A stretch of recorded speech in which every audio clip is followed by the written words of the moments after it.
Yo, it's your motherfucker boy and tak. Testing natin itong beat na to.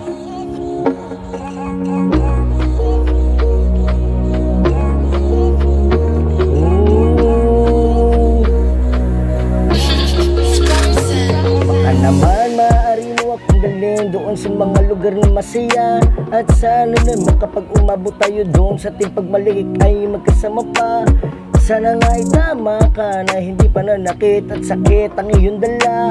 Baka pwedeng patunayan mo yung sinasabi mo na iba ka sa kanila. Dahil natatakot na ako baby na muli ay magmahal. This is the thing that makes me crazy pag naiwanan na mag-isa. Ikaw ang inspirasyon ko pero ba't ganun shit? Akala ko totoo na aking panaginip, biglang nag-iba ako ay napasabi na putang